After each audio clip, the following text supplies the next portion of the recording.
a legend of one man who persuaded his friends to watch every Godzilla movie ever made. This world is on the brink of destruction. We need you now, Godzillavangelists.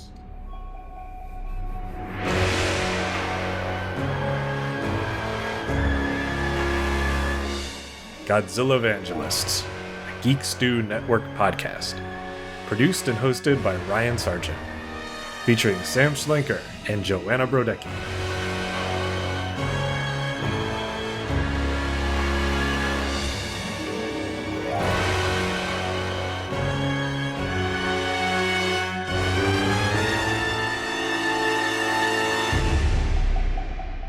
So I was telling my sister, guest of the show, that I was going to start watching the Monarch show. And she's like, great, I love stories about the Queen. And then I had to explain. Not that kind of Monarch. Welcome back to Godzillavangelists. What an opening. Wow. Riveting. Thank you. Award worthy. I'm Ryan and I'm here with Joanna. Woo. What's up? Not Sam today, sadly, but I am happy to have our guest today, a pal of Joanna's, and maybe a new pal of mine, Prad. Woo. Yay. Hi, everybody. Stoked to be here. Thanks for having me. Yeah, And of course. We're glad you're here. Prad texted me back in maybe October and Yes. said, yo, I want to be the guest on the Monarch episodes. And he waited and waited, and now it's the middle of March, and it is in fact happening. So thanks for sticking with us. I'm stoked to be I here. appreciate it. Yes. Lots to discuss with this show. For sure. I'm especially proud because I feel like you're only the second guest ever to be excited to be on the show to ask about it. Is that true? The second one? That's not true. Fiona was bitterly jealous that she wasn't on it once she found out. That was all the of other our one I other was thinking of. Okay. Well, yeah. I guess we have a third one. My dad, he kept asking when he would be on it. So three. Yeah. I thought this was a huge honor. This is going on my resume, on my LinkedIn. Is that not the right play? Absolutely. Just quit your job, become a professional podcast guest. Yeah, we make a lot of money doing this, so just so you know. I'm waiting for the Famously. checks. So Exactly. I'd love to ask you before we dive in what your Godzilla background is. You know, like, did you know anything going in? What made you so stoked about the show? I don't know actually about the show specifically. I saw that it was 89% on Rotten Tomatoes, and I knew you had a podcast, and I was like, you know what? If I'm gonna watch this, then I might as well be able to talk about it with some friends after.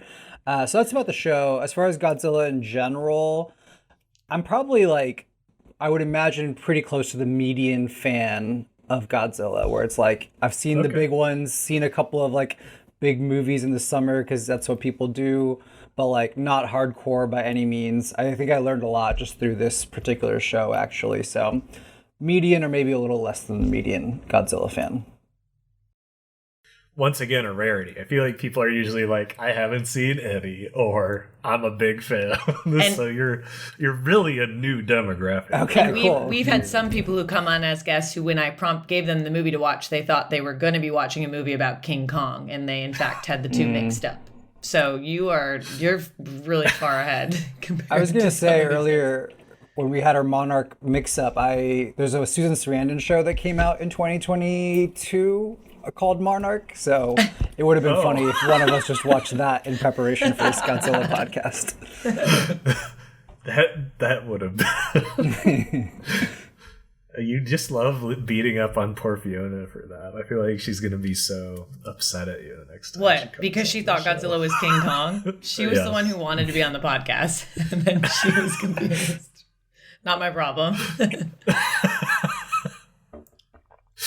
You sound like Kentaro.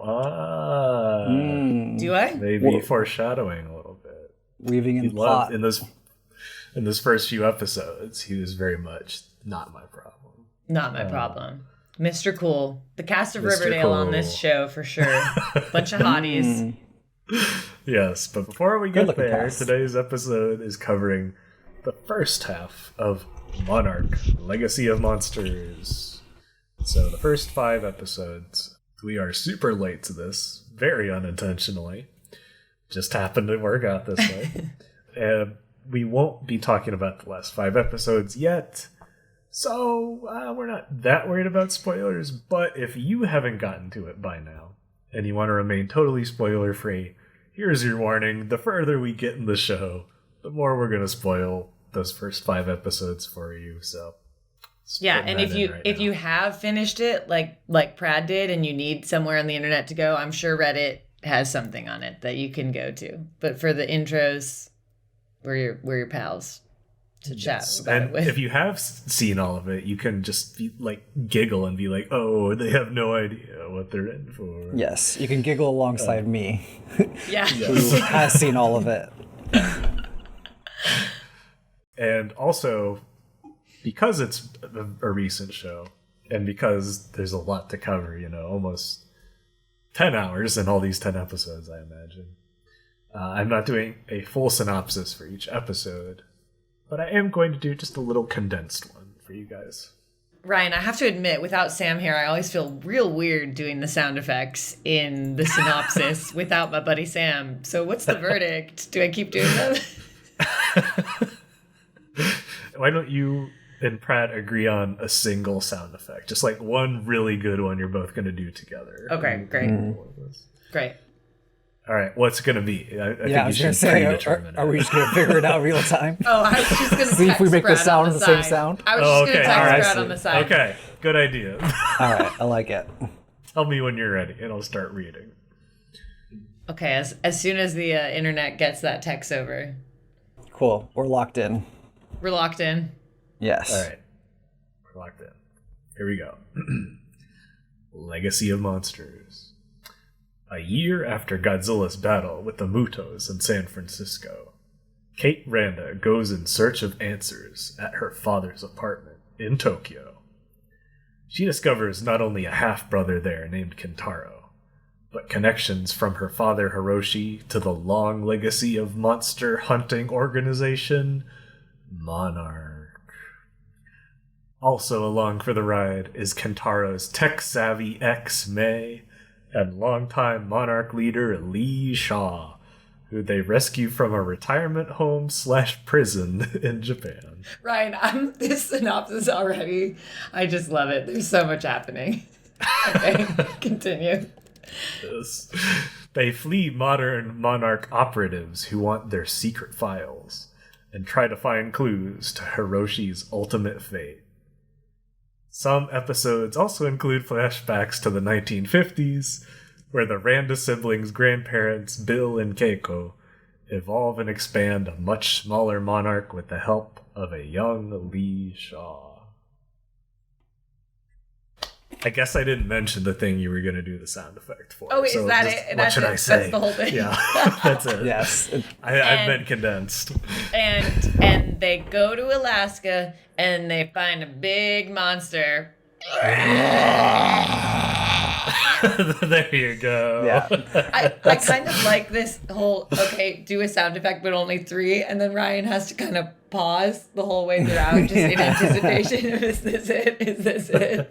I was like, oh, wait, is this going to be the one? A kind of fun little game to play. If he doesn't bring it up, we just do it ourselves. We alter the synopsis to include our little bit. So it's perfect. Prad, I appreciate the commitment to the cause. Thank you.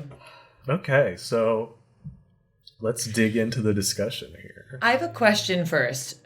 Mm-hmm. Is there any additional background on how, why now, the budget, Apple TV deciding to do this? Is there any background on that? Otherwise, I can dig further and provide that for part 2 of this recording.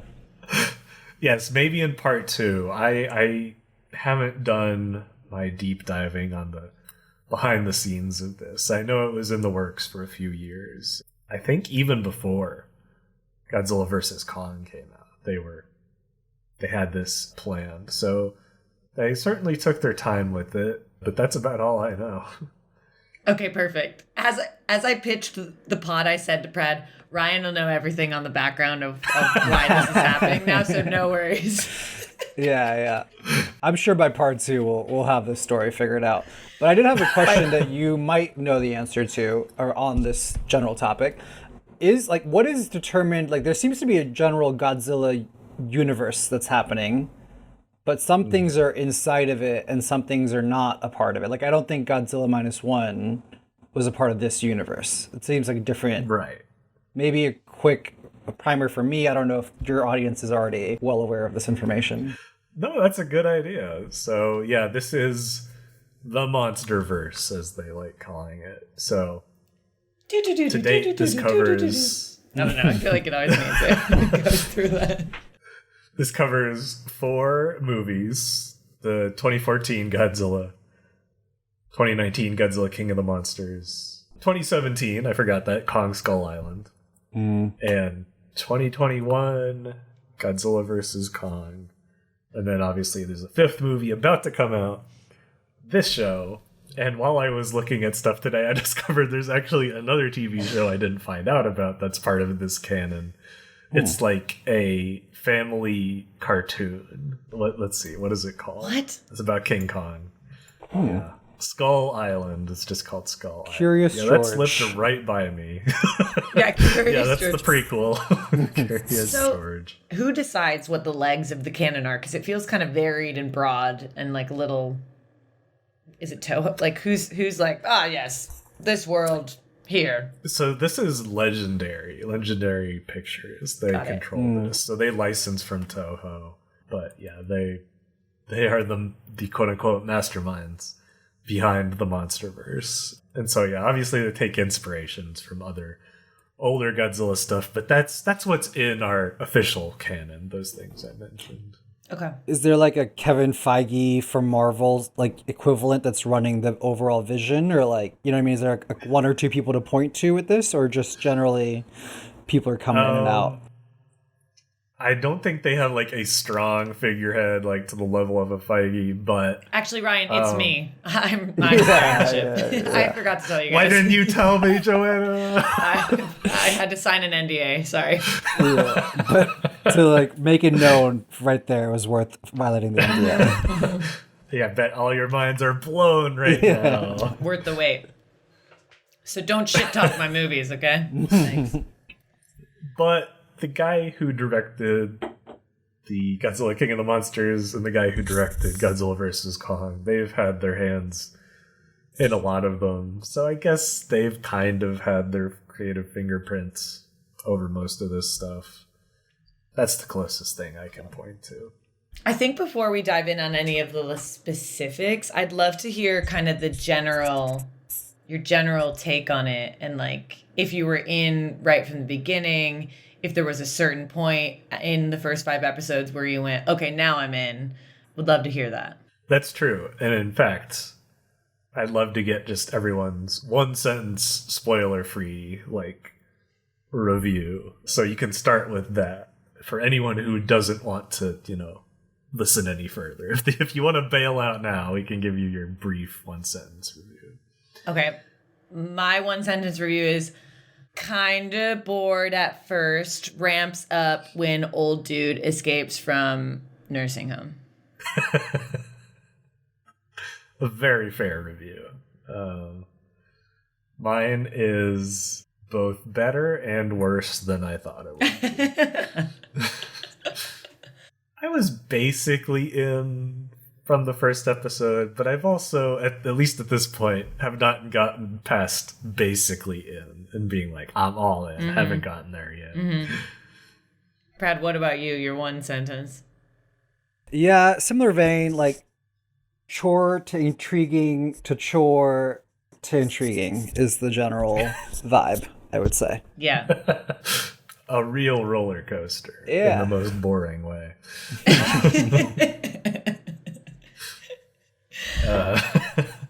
I also was telling Prad the other day, I've been watching this in the middle of rewatching season 1 of True Detective. So I'm also like not really necessarily, judging it against a fair canvas. That's some tough competition to be up against. That's very true. Me and my wife just came off of watching the first and last seasons of Fargo, which are amazing TV. So going into this, definitely, I was like, okay, I gotta pull back my expectations.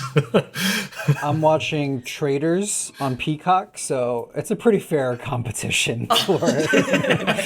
I feel like if Apple TV spent $100 million making this episode, this series, it should be able to compete with reality TV stars lying and cheating. I think so. I think that's the first fair Hopefully, fight. I don't know. People love Traders. I do like Traders. I think for me though, like the first 2 episodes, there was just so much narrative explaining the past and the present. It just felt so like the G.I. Joe of it all just felt so standard to what we see time and time again, and like the foundation of it of like, here's the army and a lady scientist, oh my god. And like I was like, okay. And I'm like, I still kind of have the question, why do we care about this one dude so much? I think that's always funny in like big science movies when it's like, and the one person who can't, it's like nobody else has any clue. But at least once they got Lee out of, the wherever he was, the fast car getaway. I love Alaska. So once they got to Alaska, I was like, okay, at least now things are moving. And obviously haven't made it past episode 5, but I feel like because it's 10 episodes, the issue of the normal Godzilla movies of there are 20 characters and they like kind of don't have time to give a real story to anyone because they're moving so quick and trying to make them all a main character. I'm excited that like they at least can do a little bit more of that, but that's kind of my general Definitely. take. And before we get into more of the episode to episode stuff, I'd love to talk about the characters. Because there is a lot more time. They do get to develop them more, and we get to learn more about them, which is cool. Don't often see that in Godzilla movies, unfortunately.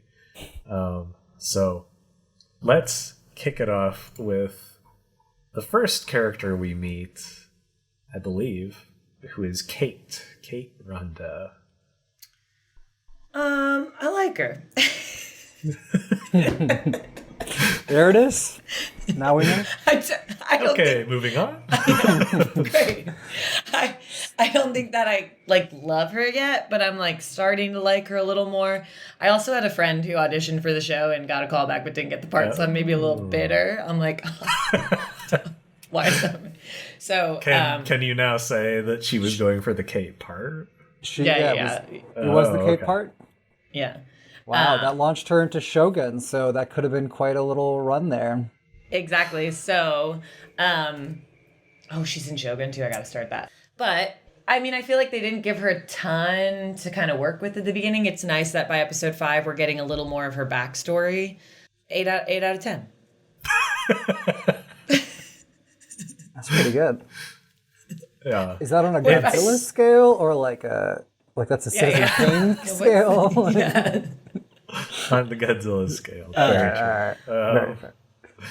Yeah, I kind of agree with you and kind of don't, because like from the very first episode, they do start throwing, big issues at you. Like just learning your dad had a second family. Like that's a big thing. That's like a heavy issue to deal with. So from the beginning, we're getting to see her go through stuff that matters. It's not just, running from one action set piece to the next.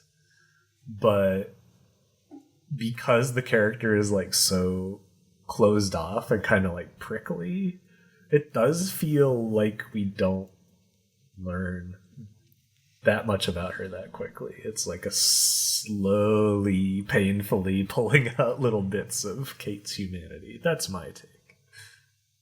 Yeah, and I feel like once she's back in SF and all those flashbacks are coming back, you start seeing all of the more. But I'm still always happy to have a young, female lead at the helm of the ship. I'm excited for her leading the next 5 episodes. Yes. And then we have her newly discovered half-brother, Kentaro. She also, one other thing. Kate does have a lot more heart than some of the Godzilla leads that we get. So I feel like on the Godzilla scale, but I think that I'm specifically thinking of who that guy is that we didn't like from the 2014 movie, right? Ford Brody, a.k.a. Ford Truck. Yeah, so there's that too. Gotta give her kudos for that. It's also, I think some of the character evaluation, at least for me, was a little tough because I didn't know what the show was gonna be. Like, I don't know if I was coming to like understand these characters' like emotional trauma and like their past challenges, etc. Like coming into a monster show. So then I was like, it took me 2-3 episodes to be like, oh, okay, we're actually gonna get to know these people even outside of just a monster context, and that actually maybe helped settle into the show and the pace of it a little. Yeah, and I think also I feel like I always lean on like I feel like the host, right? He does such a good job of so quickly pulling you into these characters, and they're quirky and they're unique and I feel like these characters sit a little more in the like kind of more classic Godzilla universe. You might not like get full quirkiness from them, etc. right away, but at least we're getting a little more in time. Yeah, it's hard to know without knowing about the production history and like who wrote it and what they were inspired by. But I definitely felt like the Marvel backlash effect in it a little bit because there's not much quippiness or humor at all. Like, it is a very whimsical reality, of course, when you start with giant monsters and leaps of logic, but they're not like constantly like cracking tons of jokes or doing wacky stuff. And in fact, when they do crack jokes, it's kind of like at the weirdest moments, like when things are life or death. Like when they're in Alaska running into the ice, the Lee Shaw says something to Kentaro. He's like, like makes a joke. I'm like, I don't know if now's the time, dude.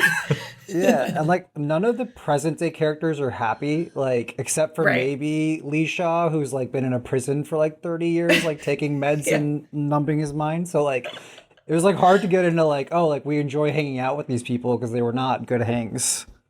Yeah, that's true. They're all pretty miserable from minute one. I don't think Sam would have this movie on in the background of a party. Which Prad? That's how he rates a lot of the movies. He's like, would I put it on in the background? No, there's not a lot of monster fights, which is what you would want from a background. That's true. There's really not a lot. Yeah, that's a very good point. That definitely does make it harder to like get sucked in from minute one because there is a standoffishness to all these people because they're all having a hard time. Mm-hmm. Speaking of which, Kentaro, at first I didn't like that character so much because in the first episode or so, like most of the time, it's like, you're lying. My dad like didn't have a second family. He's constantly just like pushing back on Kate and like acting pissed off is like his default mode. But in the last three, I really came to like him a lot more. I felt like he has the best, and I'll talk about what I mean by this more later, but I feel like he is, of all the young characters, the best at balancing the different types of scenes. So whether it's like a dramatic scene or a somewhat more lighter conversation or an action scene, I feel like he's doing the best at like being the most consistent through all of those things of the young characters anyway. Yeah, playing the levels. And I feel like he's maybe showing to be the most vulnerable of them, which on screen, you got to have that vulnerability in your eyes at times. Pulls the audience in. Yeah. I do think that all three of them, until they had Kate in her teacher outfit, all three of them, I was like, they are 23. And I was like, how are they all so advanced at their jobs? How is he this big artist? How is she this tech savvy ex who has all this stuff? It makes no sense. These people are 12 years old. So, like, I feel like Keiko is like the age that they should all be, like, everyone should be a little further along for the stuff that they're having them do in their lives. But I'm also like, maybe they're just really, really advanced kids. Who knows? But do they look kind of young? Yeah, how old were they? And the kind of mopey energy we're talking about, I think also gives this like kind of a teenager vibe, which I know they're not teenagers, but like that's the energy they gave. Yeah, I think you're right. It's a little bit awkward because they wanted angst, so like teenage viewers would get into it, but they also wanted them to like be good enough at what they were doing. So yeah, it is a little bit awkward. But to be fair, while Kentaro does have this big show, in one of the episodes that we'll talk about. It doesn't end up going well for him, and he's sort of like moping around by the time we catch back up with him. So he's not super successful. I don't know. His show looked like it had more budget than any show I've ever put on. That is true. His show looked awesome. He's a well-resourced artist. Yeah, what grant did he apply for and win? Good for him. Got a MacArthur grant there. Yeah, so, you know.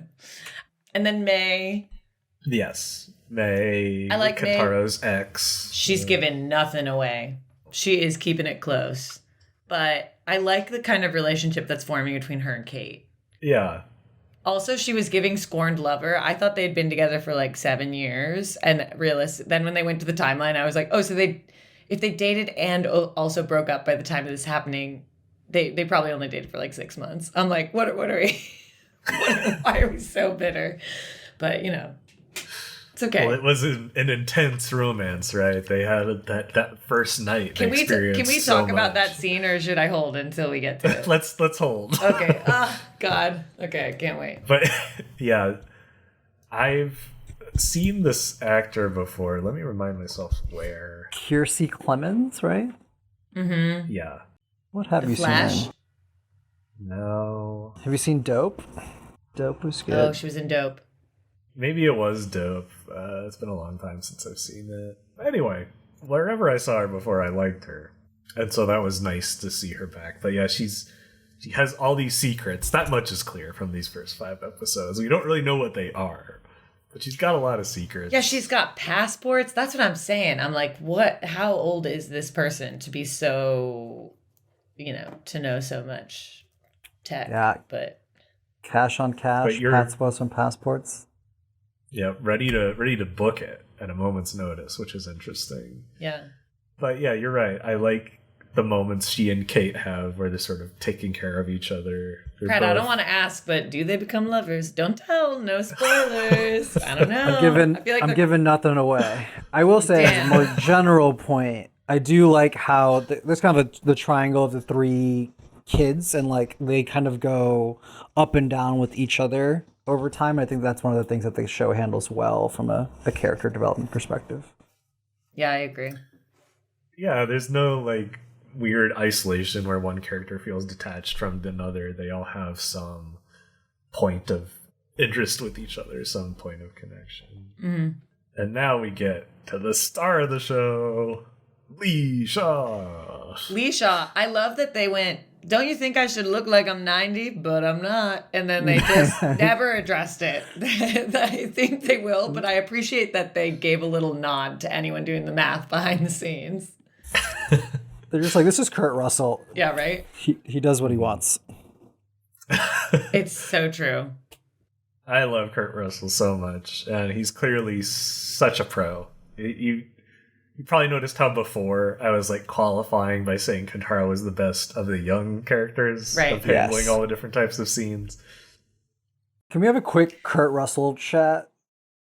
Yeah. Yeah.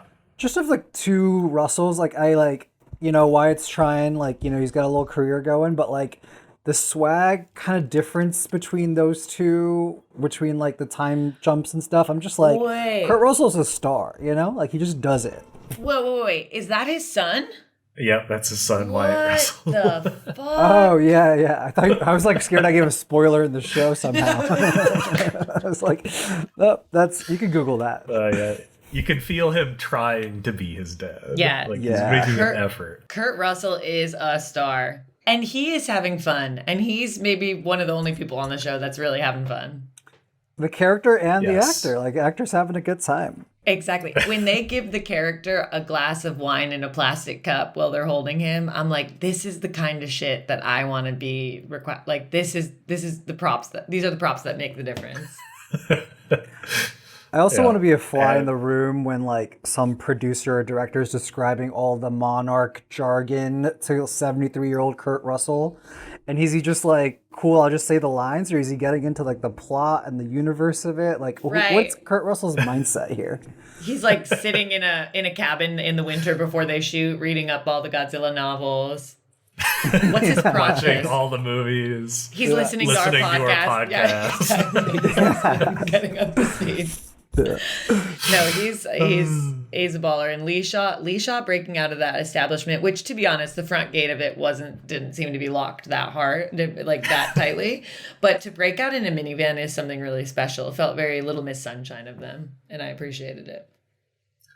I also like the kind of like the way he does it. It's not like a bunch of flair. He doesn't have like weapons per se, or like, you know, like it's just kind of old school driving, you know, and he like negotiates with like some security guard, the one who they meet in Alaska, you know, like he's just like making little, like using connections, doing it the old school way.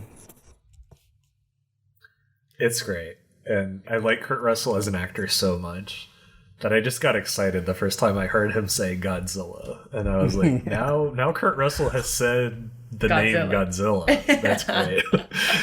Worlds colliding. You're like, now I'm so happy. Yes, because The Thing is one of my favorite movies. Obviously, he's in a bunch of other great flicks. So definitely the high point, character-wise. And then we have our old-timers back in the 50s. Overall, much weaker scenes, unfortunately. I know, and they're like trying to give Keiko and Bill something, but it just didn't... That, I don't know. Fine, totally good. Yeah, it's weird because I feel like they should be excited. They should be monster nerds and like just so enthusiastic about everything they're finding. But it feels like there's always like a level of restraint. Like they're afraid they're going to come across as goofy or like oblivious to the danger of the situations, but it's just making it less fun and making them seem like more sterile. You want their science nerd flags to fly, which I'm down for. I agree. I always say, let it rip. I feel like Anders Holm is like a good casting to do that. Like he's like kind of a goofy guy. He's funny, like, but they didn't really let him do that much. Like it was just kind of like more restrained, like you know, scientist, storyteller, weirdo, rather than funny, quirky guy. He had a few little moments. You could tell he was like trying to do something, but I feel like maybe like the direction was then, I don't know. I feel like I could see a few moments he maybe wanted to go bigger, but like held back a little, which I feel like for all the narrative now in the future of like, they set this thing up, they were the founders, like it's definitely established, but yeah, it would be nice to maybe go a tiny bit deeper on their personal lives beyond just kind of the G.I. Joe talk of it all. And again, even if they didn't, like, to both your points, when Anders Holm, Bill Randa is, like, tracking what he's calling the dragon through the Philippines, and, like, they're finding more and more clues, and he sees it. He's, like, at the level of excitement when you get a $1,000 check from the IRS. Because they did your taxes wrong, rather than like the fulfillment of your dreams in life. Of your lifelong journey. Yeah. He's like, oh, neat, this is great. Rather than like just being over the moon about it, like unbelieving. It's... I can see, you know, they don't want to cross a certain line of goofiness, but it's just less fun and less interesting. Ryan, I want to pick your brain on something about what you just brought up where, like, I'm not, you know, the kind of monster nerd that I think those guys are. I think it sounds like you're into it in that way. Like, what's the dynamic where they're, like, really excited to see this monster where they, like, you know, have been training their whole lives and, like, hoping to find something like this, but it literally also almost just killed them, like, very real, in a really real way? Well, like, it seemed like they were net excited still at the end of that, where I'd kind of be, like, taking a couple of breaths to be, like, grateful to be alive. How would you deal with that kind of trade-off? Well, the first thing I think of, and this is the most cartoony example, but one of our favorite characters in King Kong vs. Godzilla, Dr. Taco. He is like an advertising executive who sends his employees to go bring back King Kong for an advertising campaign. And there's a scene when King Kong escapes from a raft they have him on. And you can see him excited by King Kong's power, but also like terrified that he's going to get clobbered. He's like goes back and forth between the facial expressions too quickly for this show, but like a version of that would be nice. Like when the bat dragon almost, bites them, almost catches them up in his jaws. If he could, his first reaction could be like, "Oh, this is so amazing! I've never seen anything like this." And then a second later, be like, "Oh, but I almost died." Yeah. Dr. Taco's the best. A regular clown. Yes, we need more Dr. Tacos in this series. We always want more clowns in the Godzilla universe. Sometimes they give them to us, sometimes they don't. Yeah. Of those three old-time characters, I do like Keiko the most. Yeah. I guess the actor's name is Mari Yamamoto. She does a good job with what she's given. I liked when she got upset when they were throwing the nuke at Godzilla. Yeah. But again, I wish we saw the upside of that when she was just so excited to see these things and make these breakthroughs. I also... Wait, well, we're going to get into it episode by episode. I got thoughts. Can we? Okay. Yes, I think that's about it. We have some other characters, but we'll just cross the bridges as we come to. Yeah. Yeah.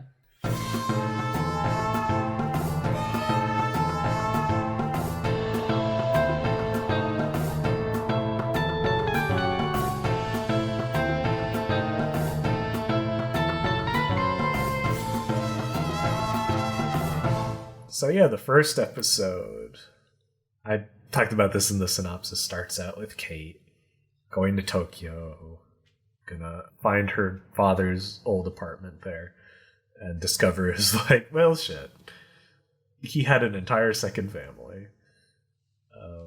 Which again, I like that they play with these heavier issues right from the start in this series. So, gotta say, the moms in the series come to terms pretty quick. It felt like they knew. They had a feeling. That's true. They had a feeling. I'm like, wow, these moms are really just rolling with it. This is a very niche thing, but nothing has ever felt more real to me than Kate rolling her suitcase all around Tokyo. That is how I feel anytime I go on a trip from New York City. I'm just like stuck with my fucking bag going on the subway. I wanted to applaud Kate for being so committed to rolling her suitcase around. That was a main takeaway of mine from episode 1. Big stuff. She was committed right up to the point where they were trying to abduct her. That was only then when she abandoned the roller bag. And I felt bad for the suit. I'm like, really, you take it that far, and now is when you let it go? No way. Also, I have to admit, I did watch the first episode on my phone because I couldn't get my Wi-Fi to connect to my television, and I don't, in fact, recommend watching the first episode on your phone in the afternoon when the sun is making it incredibly impossible to see anything. Not ideal viewing conditions. Yeah. Not at all. We get a John Goodman cameo at the top of the episode, actually. I forgot about that. Returning from Kong Skull Island. Because he was in Skull Island. Yeah. I haven't seen Skull Island in a long time. They recorded that scene newly for this episode, or was that particular scene in he Skull shot Island? new stuff. That scene is not at all in Skull Island. It's new to set up. He drops those tapes in the ocean, and that's sort of the MacGuffin of the whole thing. Right. I liked those spider guys. Yeah, it was nice to see them again. I wish we'd gotten to see... I guess we did see King Kong, because it opens with him, like, filming, and you get to see the plane, or the helicopter crash from the perspective of his camera. But yeah, I hope we get to see King Kong again, because he's cool. They gotta be holding out some more monsters. Prad, don't, giving away any spoilers, but I gotta imagine more are gonna come, but I don't know. There are more monsters. I don't feel like that's a spoiler. Okay. Monarch Legacy of Monsters doesn't stop showing monsters episodes 6 through 10. That would be hilarious if the final 5 episodes had no monsters. Just becomes a family drama. Yeah. I don't... I think other than that, I was just like, all right, a lot of G.I. Joe talk, blah, blah, blah, blah, blah. As I said, I wasn't as in for episode 1 and 2. I was committed to doing this podcast. I was like, why did I do it for this show after episode 1? I was in a dark place. I was like, this is not good. It's pretty boring. Even the end of episode 1, which I think was supposed to be kind of this emotional moment, I was like, I don't think I care enough about these characters, and I didn't realize there'd be more time, so I'd spend more time with them. So I was just like, cool, we got to know this character for like an hour and they're gone. Like, what does that mean to me, you know? Yeah. Right. But it got better. And even that is like immediately thrown out in the next episode because you can see that they don't have kids yet. And then in the next episode, you find out that like they have these descendants. So you're like, oh, okay, she doesn't die there. I think So it's not much of a cliffhanger. I think she already had the kid at the. Oh, did she? Yeah. No, wait. Are we talking when she maybe falls? I misunderstood something. Yeah. Yeah, when she gets grabbed by the little spiders. She already had the kid. Pretty brutal way to die for your husband to drop the rope that's holding on to you. I feel like his hands should have been more calloused and bleeding. Like, I feel like he was just kind of like... Right, I rope felt burn, bad you know? for that guy. Yeah, that was a brutal way for her to go, though. Yeah. Emotionally tough. That is a weird choice, actually, now that I think about it, to show Keiko dying in the first episode. I'm not sure I get the point of that yet. But maybe it'll come around. Maybe I'll see.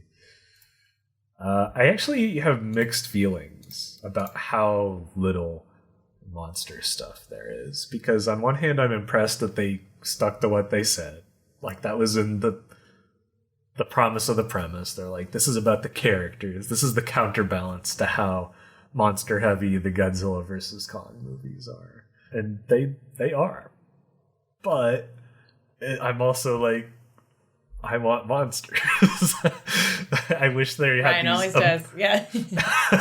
They had, you can build these emotional moments around monster action being split up by a monster attack, or, like, obviously the events of these character arcs were set in motion by monsters, but I wish they had more of them driving the events of the episode rather than, like, running from the Monarch agents, Kind of a procedural one monster attack per episode.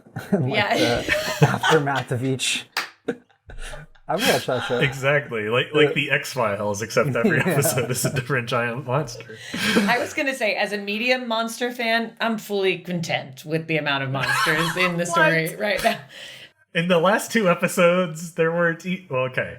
In episodes 3 and 5, as a light specifically. monster fan, I'm cool with the monster rumbling under the ground, and like maybe we don't get a full catch of it. But we come from different backgrounds, Ryan. So we're different on that.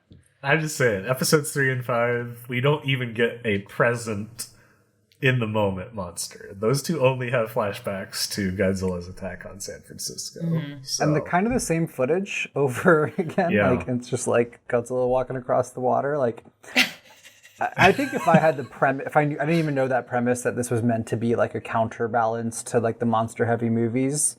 If I had known that would have helped. I was like, oh, this is my monster intake. Like I was expecting monsters from this. So it felt especially light with that context. Yeah. But, upsides to it too, like I said.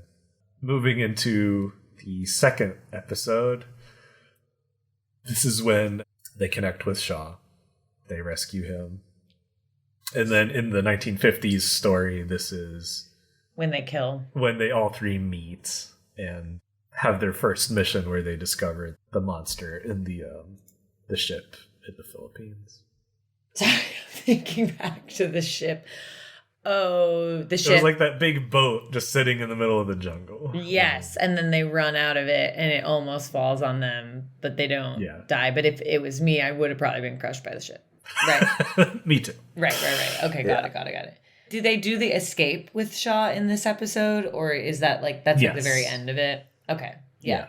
It's kind of a bonding moment. Shaw saves them, they save each other, so Yeah. they're brought closer by this. Yeah, brought all together. I think it's just a little weird. They're like, these people from the 1950s are buddy. We're besties. We're driving along in this Jeep. But it feels a little forced for me. Like this. Not a lot of natural chemistry Yeah. between them. Yeah. No, it feels pretty stiff. This is unnecessarily crude, but I just kept thinking, like, You know what? You should all just have a nice three-way, break the ice. I'd love to see that There more. is like a kind of weird... Yeah, they needed to warm up with... It also was just weird because of his, like, he's in the army. Like, I don't actually think however closely they're working together would really happen. Whatever his, like, level is, and it just didn't seem... But, you know, they had to get Kurt Russell's son in there, so...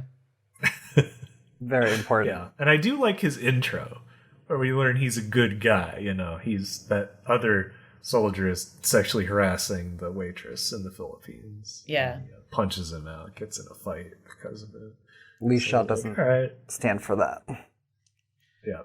But then he immediately assumes that the doctor can't be a woman. So that kind of deflates it a little. And they also, this is one of the, like, I think throughout the show, the writing is a little, like that, oh, you're a woman moment. It's like they kind of extended it maybe like 5 lines further than they needed to. They kind of really sat in it. And I think in general, this show has one of the issues that we sometimes see in Godzilla films where characters are a little bit explanatory of their trauma. I guess, sorry, that wasn't an specific example of it, but like, who was the captain who I loved? Duho, who I loved.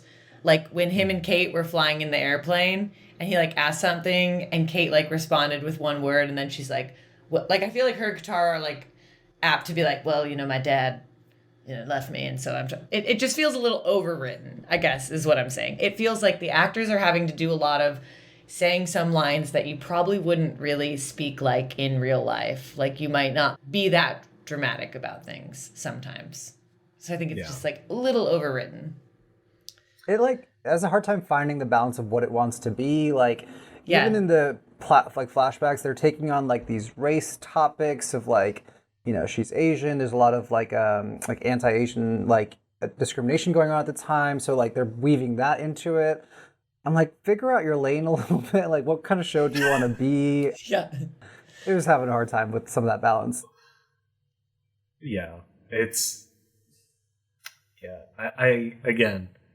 I'm just throwing guesses at the wall because I haven't like delved into every interview with the writers and showrunners and all that, but it feels like they were really trying to walk a tightrope of delivering on the promise of like good character development in a MonsterVerse show. Yeah. But also dealing with the fact that this is inherently like a whimsical universe. And they want to keep the pace up. They don't want to like slow down and like give those moments where someone might more naturally open up.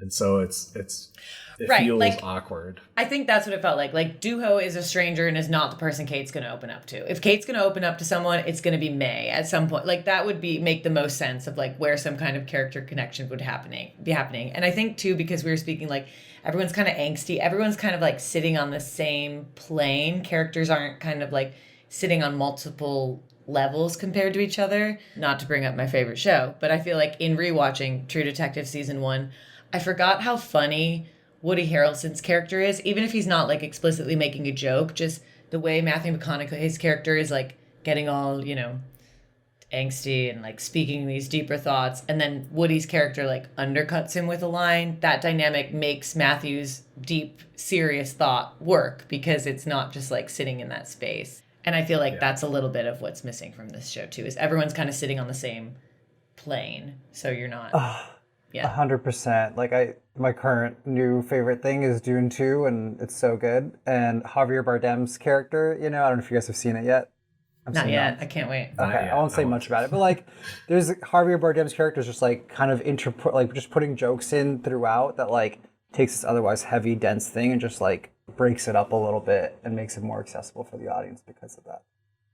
Yeah, it keeps the pace going, and then when people do say something more serious, there's you're not just like sitting in that space, so it feels more realistic. But you know, they're trying, maybe. Yeah, I'll bring it back up. I think on a moment-to-moment level, the show is competent. Like, it's not like I'm seeing scenes and like, oh, this is cringy. Like, I can't believe like how clumsy this is. Like it's stuff that should work. It's just like putting it all together and like pacing it out in a way that makes you interested, where they're letting it down. But I'm never like, oh, that was, well, I'm very rarely like, oh, that was such a bad scene. Like so many mistakes. Yeah, there are just a few moments that stick out, but like overall, they're doing a good job of pacing, moving it forward with the like behemoth of narrative and timeline jumps that they're also attempting to do. Which also, I'm like, oh my god, I wonder if there will ever be, like, if they ever won't have to just like time jump like 1,800 times to tell the story. Because it's fucking complicated. Then we're in Utah for that one. I'm like, oh my god, all right. Who was mapping this out?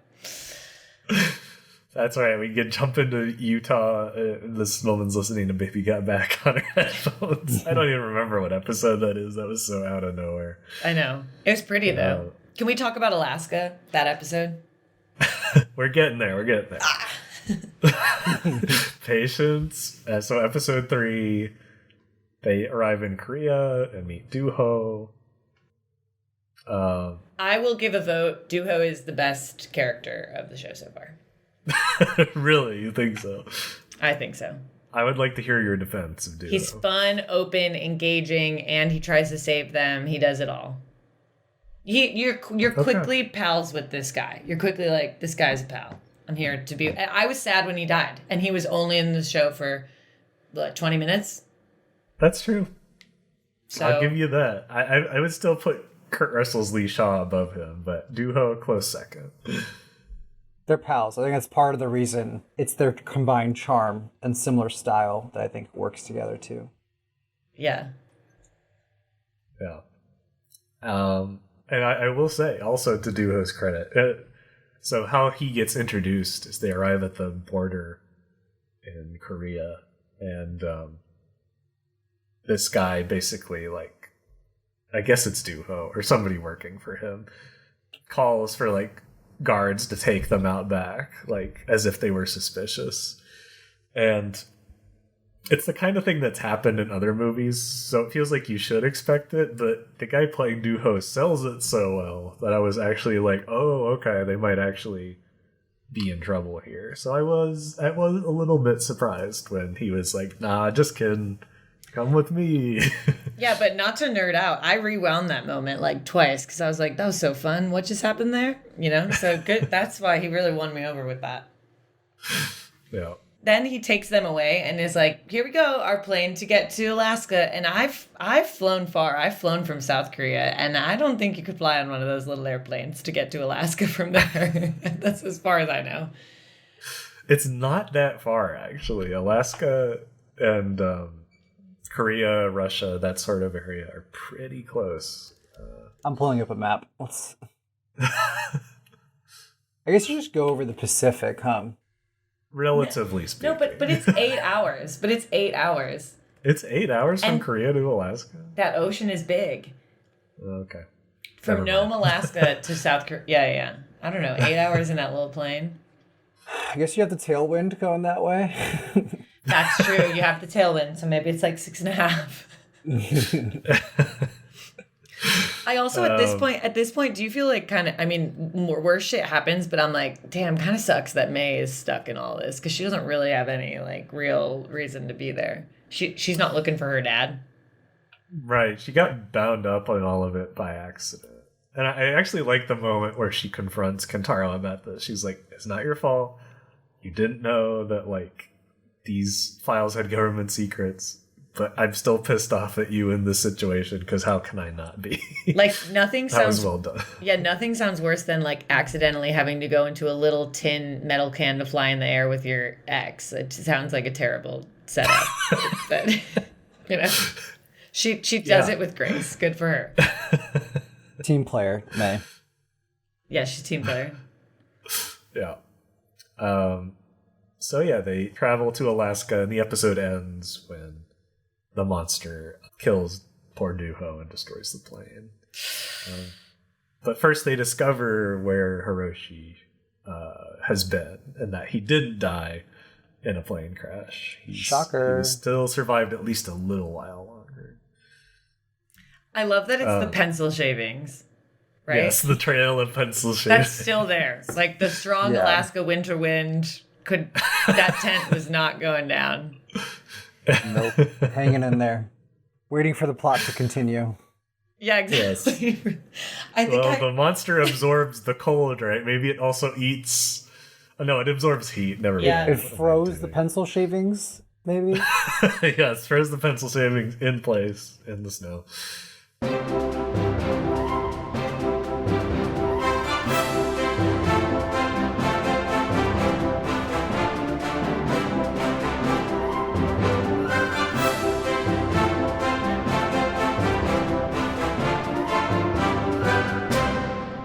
I think too, Duho, I also loved like the little discovery of the plane rope and him realizing they didn't die in the crash. Like I didn't know that about planes, that you would know by that rope. So I appreciated my boy Duho for sharing that fact with me too. You know, I was learning. That is clever. I like. This is maybe my favorite episode I think so far. too. The one after that is pretty close for me, but I think 3 and 4 is like a real early peak in the show. Yeah. There's nice moments of discovery. You get to see them discover the tent and like go through it and find different things. It's not just like a rushed moment of like, oh, he was here, and then move on to the monster. It's like a natural discovery, and that's more fun. And like you said, it's fun to see Duho figure out, like, wait a minute, this didn't crash. Something torn apart. And seeing him get frozen was pretty brutal. Like seeing the freeze crack across the plane. Have we seen that from a monster yet in the Godzilla, that their power is I was freezing? just going to say, that's a fun little bit of originality. We haven't seen a monster with ice powers in the Godzilla canon. So. How many movies have we watched? About 40. Wow. See? Brilliant. Yeah. That's like one of the elements. There is a Gamera monster that sprays ice out of its tongue, but Godzilla hasn't done it yet. So. Yeah. Just seeing the to freeze was terrifying. Yeah, I like that idea too, that it's not just spraying ice or has an ice beam, it absorbs the heat, just like sucks it out and freezes everything in place. That was a cool monster. I like how it's kind of like a star-nosed mole, if you've ever seen a picture of one of those. No, but I'm Googling it right now. Go for it. But with little glowy things and the tentacles. Wow. Oh my god, this is a thing that exists in the world? Yeah. Ryan, how did you find out about this animal? Wow. Oh. I had a friend who was obsessed with weird biology, so he liked showing off all the strange... I don't like looking at that. I don't like it, but it's also so cute. I can't tell how I feel about it. Where are its eyeballs? It's very confusing. Moles have very small eyeballs, but yeah. I like moles, but yeah, the star-nosed mole is kind of creepy looking. He looks like he belongs under the sea. He looks like he was not intended to live above land. His evolutionary chart took some weird turns along the way. What a funny little dude. Wow. I think it's one of the things I appreciated about this show is like kind of a deeper exploration into the monsters, like kind of almost from a biological sense, and not just like, look how this monster breaks buildings up and stuff like that. Like it was like a little like, how does this monster work? What makes it tick? Like that kind of deeper exploration was cool. Yeah. Yes. Which I always love. You know, the more we know about a monster and how it acts and why, I'm into that. I feel too like they're doing a good job of like leaning into the science, but not overly into the science. Like I feel like some of the movies are like, and then the hyperbole, the hydrogen, and like it's kind of like 70% science talk in a way that sometimes I don't follow or get as emotionally attached to. You know. Right amount of science in this, you know. It's There's a science good happening, amount. but you don't have to really get it or follow it. I trust that they know the science, and I know just enough of it to follow. I don't trust that Lee Shaw knows the science, but I trust that Lee Shaw believes whatever he believes. Like trusts his opinion. Lee Shaw's gut.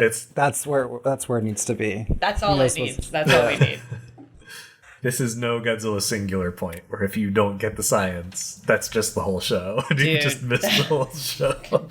I think the science in this show is just radiation. It's just radiation good, radiation bad. Like, That's all. That is a funny thing because I see them like struggling to like walk back how ridiculous it sounded in Godzilla King of the Monsters. Because in that movie, they say that all the monsters emit radiation, but somehow that they have like special radiation that restores life. So in this, they're like, no, they don't emit radiation; they absorb it. And it can be detected on them, but they don't put it out. By it. See, Ryan, I wasn't tracking any of those nuances. I was with Prad. I was like, the radiation, and if it's around, maybe something's happening.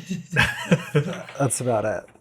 That's about it. And I will say that fewer conferences than sometimes they have. I like that they're trying to keep things underground for now. I feel like sometimes a lot of these movies, there are a lot of conferences, like the government, boardroom meetings. And this one has, there's some, but kept it a little to a minimum. Yeah, it is a strong idea to have the 1950s story being like scrappy underdog Monarch when it was just like these three people. Yeah. That was a good choice. And speaking of which, this episode also has my favorite 1950s story so far, which is they find Godzilla, they find his footprint, and have to convince Shaw's general friend to, put forth the money and resources to lure Godzilla out of hiding. And then that pulls into the nuclear test where they're going to try to destroy him with the nuclear bomb. I felt that was a little bit stronger than the last two 1950s stories had been. Is that when they reference Serizawa? Or was that before? At some point, they drop a reference to Serizawa, but that's in like the modern story because they're not talking about the original OG Serizawa. They're talking about Ken Watanabe's character. Got it. Brad, the key guy in the original Godzilla movie is this guy, Dr. Serizawa. Great movie. It is a great movie. Yeah. Okay, you've seen it. Just kidding. It's been a long time, so I did need that connection. But yes, I've seen the original. Classic. But yeah. No, I think that, I think the emotion, I think that it worked, what they were doing in that scene of her, the emotion that she had. I appreciated it. But it, also I thought Godzilla looked pretty sick in that scene, which, he's looking pretty good in general. He's working out. He's looking good. He's looking adorable yet monstrous. He's looking thick as always. Looking good. Okay. Wait. I did find it so fucking funny that they were all just like sitting on beach chairs chilling. Like when they first showed that, I was like, "Are we at a bachelor party in Miami? Like what's going on?" I couldn't tell which time sequence we were on. And then I think because of Oppenheimer recently coming out, it just felt like it was like straight coped out of Oppenheimer, but I know with the glasses that's what you have to do when atomic bombs are going off. But it just was such a silly. Also would the water not crush them with a tidal wave? I didn't understand the science of that scene. I was thinking of that too. I'm like, maybe they didn't understand as much about fallout then, but if you're that close where you can feel the shockwave, aren't you going to get like a lot of fallout, like a dangerous amount? Yeah, I was gonna say, I don't think I know enough about this because to me, if like a nuclear weapon is going off, you need to be like at least a state away, maybe a country away. Like the idea that you're watching this is crazy to me. And maybe I shouldn't let this show inform my actual opinion of like nuclear weapon safety. But this show should not inform your safety. Yeah, we'll get to that in the Alaska episode. But but that was a wild scene. So silly. Besides her part. And another scene too where it was like, are her and Lee Shaw gonna get together? Like what's kind of going on? And they just had the other dude just, you'd think that he would have gone to kind of comfort her afterwards. He was just holding his camera though. Yeah. He's definitely Bill Randa, not the most emotionally intelligent guy. Yeah, that's fair too. Then we go to episode 4. Which continues the Alaska story, a story of survival as winter falls and they have to try to escape the monster. Okay. As an outdoor person, I have a few thoughts on this. Okay. A, she has hypothermia legs. No way you don't stop, build a fire, get that girl out of the wet pants and into that sleeping bag that they put her in about 12 hours later, it seemed. It just, none of it made sense. I get the monster was there, but I'm like, you figure it out. B, never, never, ever, ever in a horror movie or in rural Alaska in a mountainous range in the winter do you go, yep, let's split up, especially as night is about to fall. Everyone would have been dead. Also, they were covering mountains like, you know, the last scene of Game of Thrones when everyone just like moved across the whole place like this. They were just fucking blasting through mountain ranges with no food, no water. They were covering like 12 mountains in an hour. It was so. I loved that they were in Alaska, but you know, I do have to give the note that, you know, don't follow what they were doing if you're ever lost in the woods, because you'll die for sure. I love how Kentaro would just point out a mountain 2 mountains away and be like, I'll be there next. So I'm like, how? When? You're going to die. They didn't have snowshoes. She had I was just going to say. Kate had like a little hat that you'd buy from Target. Like, it was like, keep warm.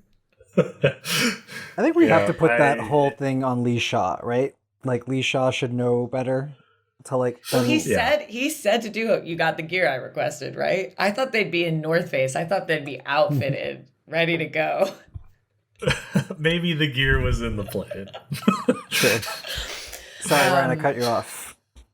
No, that's okay. I was just going to back you up and say, like, when they point at the glowy thing and they're like, we gotta get there. Oh my God. I'm like, that's gonna take like, what, 3 days? Yeah.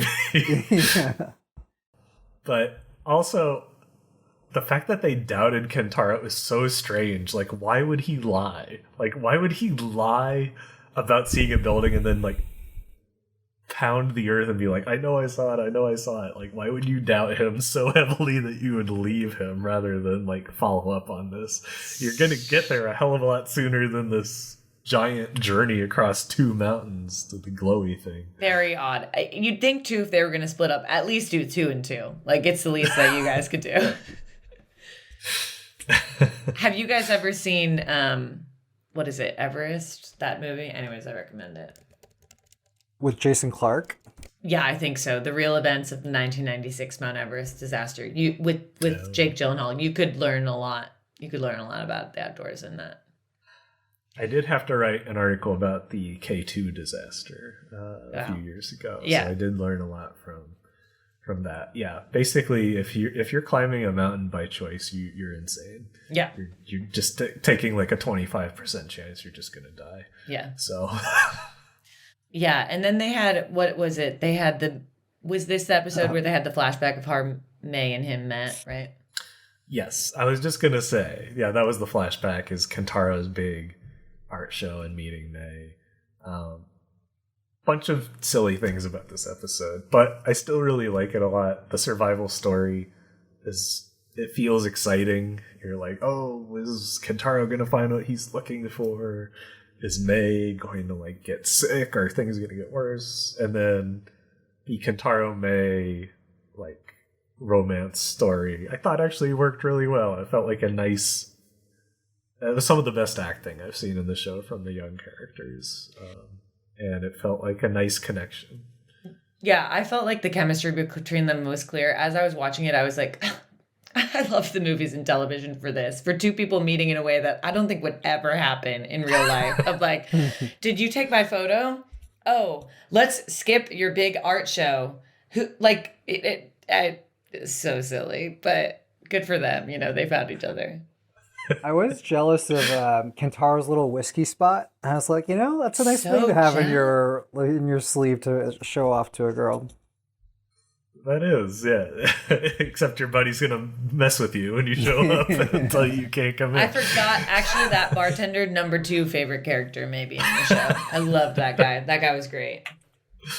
Yeah. But also I was like to May, I was like, dude, like, tell him again to go back to his art show. Like, this guy needs to go to his show.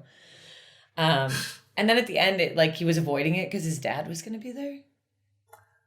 I think he was avoiding it because he was afraid of failing. Disappointing his dad. Disappointing them. Which, relatable. I get it. Sad. And this is going to sound kind of dumb, but this episode finally made me realize what actors really mean when they say that they felt out of their depth in a scene. Because watching them in the flashback scenes in Tokyo versus like the Alaska survival scenes, it was like night and day. They were just so much better in the Tokyo scenes. And I'm like, okay, because that's something you can relate to and know and have lived, as opposed to something you haven't. So Joanna, I'm giving you permission to be pretentious as a performer. Let me tell you one thing though. Listen, Ian McKellen can act the fuck out of playing Gandalf, okay? So you can that's be the bar. I hear you that it was very but what fun the challenge of being stuck in Alaska, lost, whatever. So I think that's more a note of maybe they need to rise to the challenge a little bit. No, I agree, but I'm being so snooty. I like how Joanna uses that as a pep talk. Yeah, exactly. Of course, always will. I'm like, you can't just be like, oh, hey, you're a pretentious artist. Like, it's got to be more than that. It's acting, baby. Acting, baby. I guess what I'm saying is I can tell they're good actors. They've got they are the good. chops. Yeah. But they're like... more comfortable. Like Kurt Russell can do everything. Like, he has the experience to do everything. And they're like struggling in the stuff that's out of their depth. And that was the first time that like put it in my head. I'm like, oh, okay, I get it. The show does ask a lot of them as actors, right? Because you're not just in a monster show, like where you're just like screaming because you're hurt or something like that. You're like in a monster show dealing with trauma, like with your ex-boyfriend. Like it's like you're going through a lot as a character. And they're, I don't know if they were always up to it, but there's flashes. And then we get to episode 5, our final so far. At the end of episode 4, they're finally caught by Monarch and they're put in this prison in Alaska. Eventually, they let go, all of them go except Shaw, who they hold. And then they're like, we gotta go to San Francisco and look through Dad's office there. But it's in the quarantine zone, so we gotta get Kate's mom to sneak us in. In a crazy tall building that's still standing. Yep. Crazy tall building there. Prad, you're from the Bay Area originally, right? Yeah, lived in San Francisco for like 6 years. How was it? Did it look close to SF, but they did a good job of showing it kind of destroyed? I think the SF-ness mostly came across in like the big shots where you like saw the skyline devastated. It is kind of weird seeing your city like that. I feel like often it's like cities that are destroyed in movies are like New York, Tokyo, like that type of thing. And San Francisco is like every once in a while it happens. It's a weird feeling. I don't know. It kind of hits like in a different way than you would think. Yeah. It's your home. Yeah. Yeah. I remember playing Fallout 3. It's the capital wasteland, right? It's the area around DC, which is where I grew up and I currently am. So yeah, it was like, oh, wow. I know what that is. I know what that is. And it's so different now. Yeah. It's kind of cool, but kind of weird. You're right. There's like a meme out there of like the Avengers say they saved the city and the city's like destroyed in the picture. Destroyed. I feel like it's kind of like that, where it's just like, Yeah. you really saved my town? Like it's actually like totally destroyed. Same with Godzilla. He killed the Mutos, but he left quite the problem in his wake. Is he a good guy or bad guy? We still don't have the answer. Maybe Joanna will never figure it out. Maybe in this series it'll tell us something. None of the kids really questioned that Lee Shaw wasn't with them, did they? I feel like they opened that thing and they weren't like, hey, where's the older guy? Where's Kurt Russell? They were just kind of like, okay, beep, bop, boop. I'm at the airport. See ya. Yeah. Which is kind of realistic in the sense that they're like, we met you 5 days ago. But he did fly them across the ocean. Right, he did a lot for them. You would think they would be like more than like a little just like, oh man, about it. Right. And then they have that crunchy as fuck dude roll up in that truck to pick him up. I thought that was so funny. They were like, what's his name? James? Yeah, who knows? Yeah, James. I liked getting more of Kate's background, seeing more of the kind of specifics, and seeing them go through SF, because I feel like there's been a ton of talk up to this point about G-Day 2015, so kind of getting more into it, I feel like kind of had to happen at this point. Yeah, and even though I think it made it harder to connect to Kate prior to now, I do like getting things revealed. Like, oh, part of why she's so like bound up in her head about her dad having a second family is because she's also a cheater. Yeah. And cheater. No, yeah, cheater. Cheater. I did think it was like, maybe it's just me. It was kind of funny how they like showed her kissing her girlfriend. It was almost like the way they were shooting it was like it was meant to be a big reveal, like, and she's gay. It just felt kind of funny. Do you know what I'm talking about at all? No, it did seem like they were trying to make but they were kind of, I feel like you were getting moments of it with interactions with May. Like there was a vibe happening for sure. Okay. But I do feel like they were like, look, we're Gen Z, in a way that television probably will maybe get tired of, hopefully within the next year or two, but they still are kind of doing. Yeah. I mean, it's cool and all. I just thought it was like weird, like kind of performative the way that shot was set up and edited. Yeah. You can tell it was done by like 45-year-olds. You know what I mean? Like, exactly. Exactly. No chill about it. No chill. Did the Kate like cheating reveal thing work for you guys? Because to me, that's like the revealing moment of like, is this show going to work on multiple layers of like these characters have lives outside of monsters? Like it's like that scene do it for you. I don't think it worked for me. It felt a little confusing. Like it wasn't shot quite the right way, but I did like how the puzzle pieces fit together. Like the execution in the moment wasn't great, but it made me feel like the character was more fleshed out. I was like, oh, okay, that is why she is so furious and has such a hard time talking about her dad's cheating. Second family. It's because she was bound up in the same thing. Yeah. What did you think? I hear you about the puzzle piece thing, but I feel like I wish it took me like a couple more minutes to figure out the puzzle piece thing. It felt like as soon as they did it, I was like, oh, her dad has 2 lives. She has 2 lives. I see it. You know what I mean? Like, usually if you're doing a little character introspection, exploration, it's like, oh, like what's going on there? What's their psyche? What was their upbringing? You're like thinking through a few questions and then the puzzle pieces go together. This one was just like a little on the nose for me. It also was really quick, the reveal of it. Like they probably showed her with that other woman for like maybe 30 seconds. And then they were like, boop. And they spent a lot of time with her presumably girlfriend who she was moving in with. And yeah, I wish that there had just maybe been like a tiny little bit more to the girl. Then she's like, are you moving? And it's like the day before in the timeline, the first woman was like, let's move in together. Like the next day, her place is like filled with moving boxes. I don't know. It just was like, I just moved. That's not how it works usually. Yeah, that's what I meant by the execution felt off. It felt like almost if you weren't paying enough attention, you would be super confused about what was going on. Yeah. But again, from a writing perspective, it's a strong choice. It makes sense. To get it just not executed that well. Yeah. I wish they introduced the girlfriend like in any of the first 4 episodes, because then you're like, oh, this is who they are, and then you figure out the cheating thing. I think that would have worked a little better. I agree. It feels like they wanted this episode, because it's at the midway point, to have like big twists in it, but they've ended up hurting the story overall by contriving the big twists. Yeah, or like, I think obviously the trauma of seeing a bus full, like I can't even imagine that, but I think if they'd had a few, like if she did lose this partner of hers or didn't know what happened to her, she died, that's like a pretty emotionally strong storyline to include as well. Yeah. Absolutely. I've been watching these with my dad.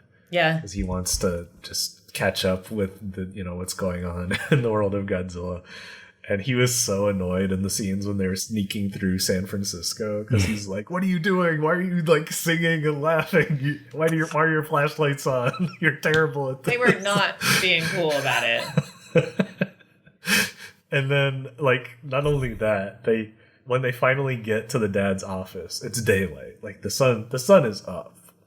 But they have all this trouble sneaking around at night, but they just cut straight from the office to them meeting up with the mom. Like, they had no trouble getting back in broad daylight. Following along all the way. I also think, too, that part where I liked them sneaking around San Francisco. Like, I thought it looked cool. I thought, like, the production design that they were having of that looked cool. Then that there were other people. I loved all the cats. You know, as a cat person, I was like, there absolutely would be a ton of cats. I thought it was so, like, oh, what are these, you know, swirlies on the... Wait, let me poke some holes in a piece of paper.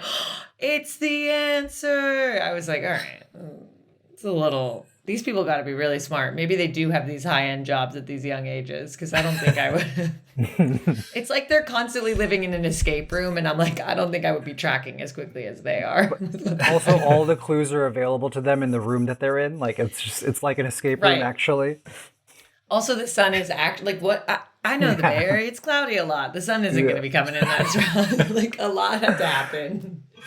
They wanted that Indiana Jones moment when he holds the staff of Ra up to reveal where the Ryan, I nod as if I know. That moment. You haven't seen Indiana Jones? No, but I feel like Kurt Russell is giving real Indiana Jones energy in this movie, but I've never seen it.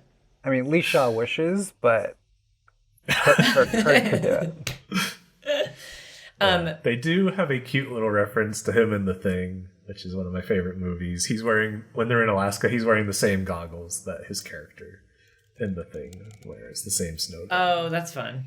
That is cute. So, there's your little reference. Also, I feel like, I know we're getting close to like wrapping, but can we talk about just like Monarch in general really quick? Yeah, before we go to our ratings, let's talk Monarch. I think just like bad guys who are like just bad. I don't know that it's working for me, that it was founded by these three people who like have all this heart and now hate it, and now they're just kind of like cookie cutter like bad guy, but also this weird dynamic duo of Tim and that other lady. I don't know.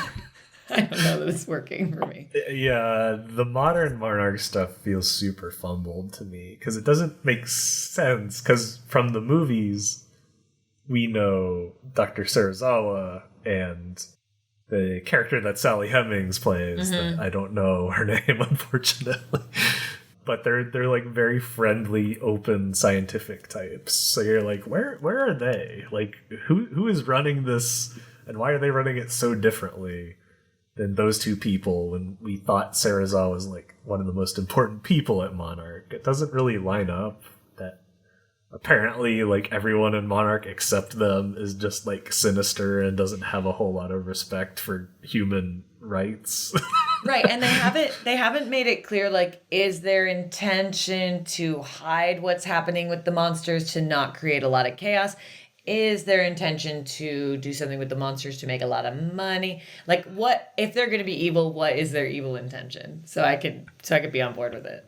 I think, unfortunately, it feels just more like it's incompetence. Like, it's not like that intriguing if they're like criminals or mean or evil. It's just like they don't have a vision in their org and they're struggling with like a roadmap and a strategy. Like, it's kind of boring. Like, it's corp shit.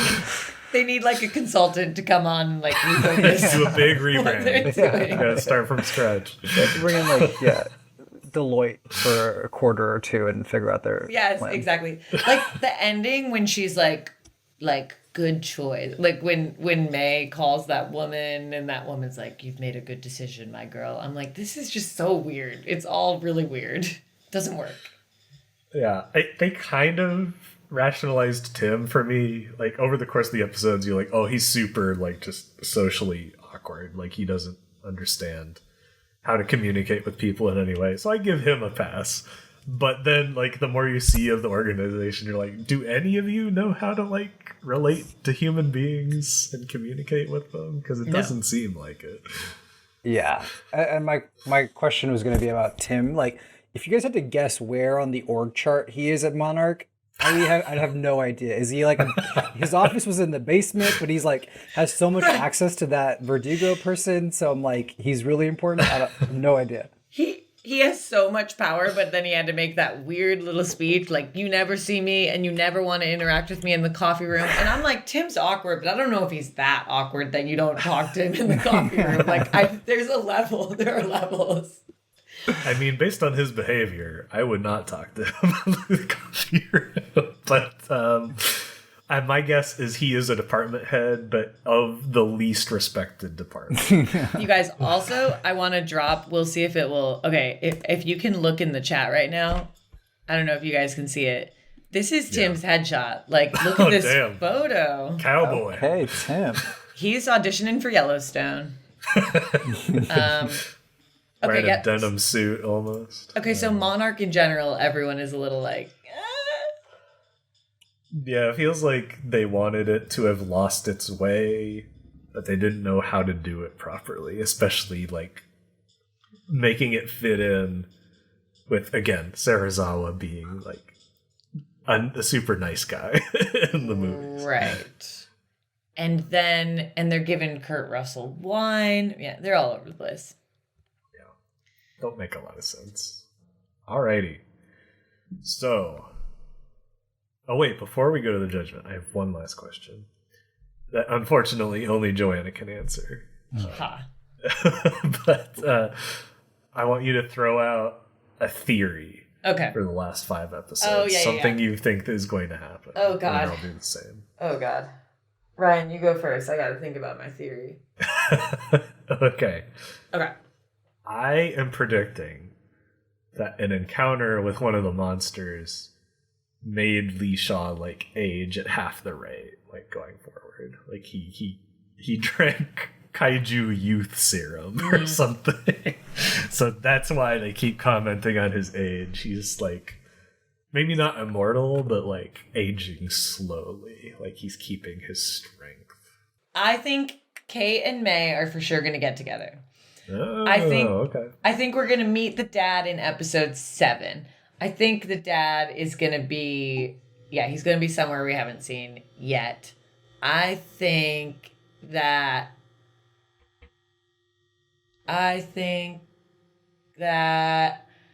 Godzilla is ultimately going to be, no, I don't know if he's going to be a good or a bad guy.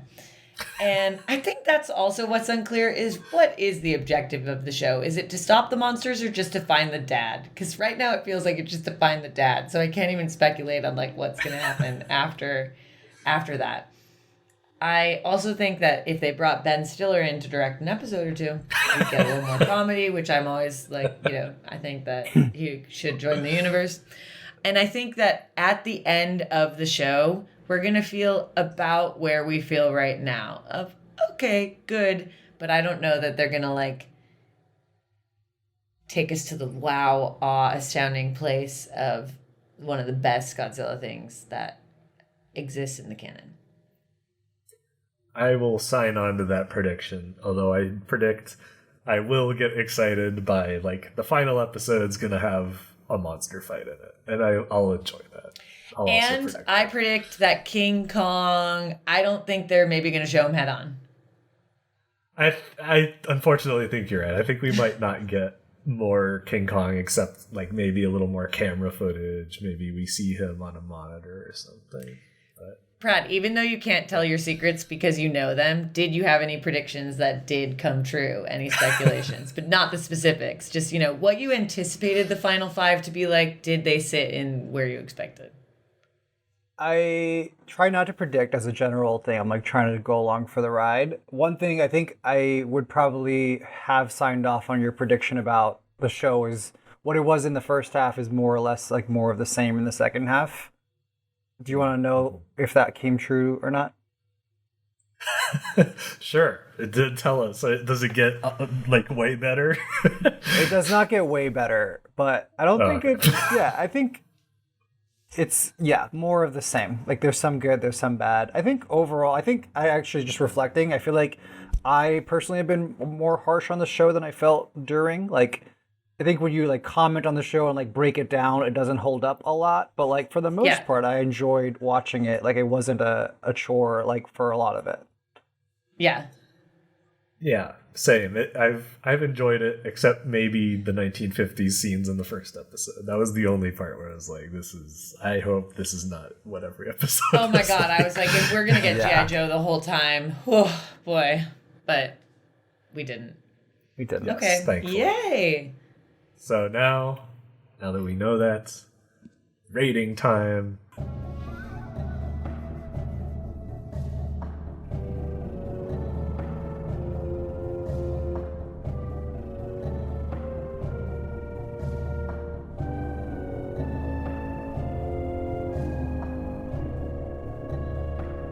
As Godzillavangelists, it is our holy duty to place each movie or TV show, in this case, in Godzilla heaven, hell, or purgatory, with heaven being the best, hell being the worst, purgatory falling in the middle. This, of course, is just a preliminary rating. We'll give a more in-depth one once we finish the series. But Joanna, go ahead and kick it off. First 5 episodes of Monarch, where does it go? I might put them in high purgatory because do I think for someone who's not a fan of the Godzilla universe, would I be like, absolutely, you gotta must see this show, can't stop thinking about it, etc.? I don't think that I would, but I think for fans of the Godzilla universe, I think this is a strong addition to the universe. I think that it is fun to see them expand the universe into something where you have a bunch of characters, but you actually get to explore a little bit more about them, see these different monsters, have the time, have the adventure, have the fun. I think there are some things they're not hitting on, like we always, wish the writing could maybe be a little more varied or less forced, and wish that Monarch could be a little less weird. But I think in general for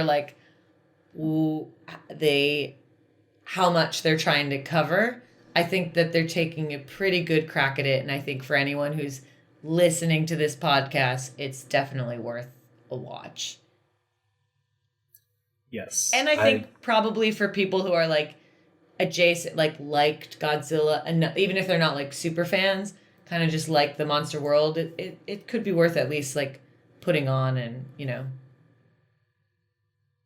a good addition to the canon, I think. Yeah, I agree with you so much that I have almost nothing to add to that. Great. It's a low heaven for me, but high purgatory part works just as well. Yeah, this is not something where I'm like, this is a great entry point into the world of Godzilla. It's just solid. It's just a solid, fine action show. Sometimes it has really good moments. Sometimes it has lacking moments. Overall averages out to just plain good. Yeah, generally good, and not so much work anymore. After it kind of picked up a little bit, enjoyable to watch. Yeah, again, everything about it on the moment-to-moment level is competent at worst, often better. God, I hope a project I'm working on someday people are competent at worst. I'm thinking about the people who made the show, hearing these reviews to be like, what do you do with that? I would almost rather just be universally panned than to hear competent at worst moment to moment. I mean, if that's the bottom, if that's the floor, I feel like I'm doing great. The universe can go lower. We've seen it go lower. So this is really solid. A solid B, but yeah, a high purgatory. Yeah. Prad, what do you think? Where do you think it goes? I generally agree with both of what you guys are saying. Solidly good, high purgatory feels right. I think I will say maybe in the gamble to attract non-Godzilla universe fans, it might actually lose some Godzilla fans because of the lack of monsters and fights and such. And I think to both sides, I would just say hang in there. If you got 10 hours to spare, you could do worse things with your time than watch this show. So just power through. There's things to be had for everybody. Absolutely. And just hang on to those beautiful little nuggets of Kurt Russell. He's there. And don't watch it on your phone. And don't watch it on your phone. What's the point? So, of course, we love it when you send us messages. Please send us emails, reviews, comments on social media, all of that. Today we have a letter from Logan P. What up, Logan? Logan. All right. L Just to the wanted to OG. say I discovered your podcast this year, and I'm glad to have finally found a kaiju podcast worth listening to. Most of these films are hallowed ground with me, so I don't always agree with the purgatories and hells. Sorry, Logan. But I enjoy the discussion. I've made it through about 40 episodes so far, and I'm looking forward to the rest. Woo. Logan, what a champ. Yeah. I've been a fan of Godzilla since my big brother introduced me at 5 years old. Love that. Like Ryan, my first movie was King Kong vs. Godzilla, and it holds a special place in my heart. I grew up watching Godzillathons and Monster Vision on TNT in the 90s, and making frequent trips to Toys R Us to stare at the shelves of Trendmaster's Godzilla toys. I even had a subscription to G-Fan magazine to keep up to date on the new Heisei series releases. It was a good time to be a kaiju fan. Me too, Logan. I had G-Fan too. Sounds like I'm about 10 years younger, but same experiences overall. Last year, I coerced my wife to watch the entire Godzilla series with me, which took about 2 months. She had a lot of the same reactions as Sam and Joanna, but rest assured she was a certified Godzilla fan by the end. Wait, can I also say 2 months? We're going on 12 years. I know, they must have watched one every night. Logan, what? Just about. What? You get a medal for that. Give us your address. We'll send one over in the mail. Yeah, we'll make one just for you. Yeah, it sounds like, just like Joanna and Sam, it's mainly Stockholm Syndrome. You just spend enough time in the trenches and you'll become a Godzilla fan. Seriously, you're like, well, in the Godzilla world, it's gold. Yeah. Anyway, long story short, keep up the good work. With all the new Godzilla content coming out, I'm looking forward to lots of new episodes. Go Godzilla. Go Godzilla. Or however that one went. Thank you, Logan. Go Godzilla. Yeah. Really what a nice mail. appreciate, and very sweet to send a note along. And good job forcing your wife to watch them all with you. And I say even kudos I to her. haven't accomplished that. Yeah. Shout out to her. Also, I want to give a quick shout out to the award Godzilla won at the Oscars, and that they all went up with the little Godzillas. What a wonderful little moment. I can see how excited and happy they were, and that just made me feel good. Yeah. And I can't wait to talk about the movie. Yeah. Eventually. Yes. I've said it so many times at this point. Minus One, super great. Yeah. Can't wait to do that episode. We'll get to it soon. And Prad, thank you for joining us. Yes, thank you for being here. Thanks for having me. This was so much fun. Yeah, I love getting to hear your insights. Do you have anything to plug or share with the audience? You don't have to, but just asking. Nah, I just did it for the love of the game. That's all I got. If you want more Prad, you'll just have to wait until when we finish the series. So hang in there. Yeah, Prad, we'll get you back, right? Yeah, I might have to watch 6 through 10 again just to remember everything that went down. We'll have time. It'll be a minute. Yeah, Okay, it'll be cool. a few months down the road, but we'll get you back. Yeah, we'll get Kyle in on it too. Perfect. We got time. Kyle's going to be a great addition to this. Yeah, our pal Kyle is a Godzilla fan, Ryan, but he was on his honeymoon today, so he was busy. He's in Iceland. Apparently. Oh, Next time. Gorgeous. There's a lot of volcanoes there. Hope he's doing okay. I hope he's doing He's okay. doing okay. Yes, I've checked in. Good. All right, next episode, if all goes well. Lately, our episodes have been kind of all over the place, but next episode should be Godzilla X Kong, the New Empire, coming out March 29th. Woo! Yeah. Roar. Hope, as is tradition with the new theatrical movies, except we already messed this up with Minus One, but as we try to do with the new theatrical movies, we're going to try to get the episode out within a week or two of when the movie comes out. So I hope you'll be seeing it soon. But yeah, that's all we got for now. Check out the live show video if you haven't. Real cheap, lots of fun. Everyone who has seen it has loved it. So go check it out. And thanks everyone. Yes, thanks for being here. Thank you, Prad. And Thank you. Prad. This was great. And Of course. I appreciate every single one of you listeners. Take care and keep spreading the word of Godzilla. Oh, that was more of a cat than a roar. It's late. I know. It's late. I lost it. Godzillavangelists, a Geek Stew Network podcast, is brought to you by me, Ryan Sargent, and my friends Joanna Brodecki and Sam Schlenker. This episode was edited by Brogan Malloy. All our incredible music is composed by Robert Mai, and our wonderful artwork is drawn by Cassidy Stone. Special thanks to our families, friends, and the wonderful artists who made the movies we talked about today. Godzillavangelists is a satirical, critical work not affiliated or endorsed by Toho, Legendary Pictures, or anyone behind the Godzilla series. Visit our website at godzillavangelists.com. We're also on Twitter at GodzillaCast and Instagram at GodzillaVangelists. If you prefer to listen to us online, we have a YouTube channel. Thank you so much for listening, and we hope you join us next time. In the meantime, keep spreading the word of Godzilla.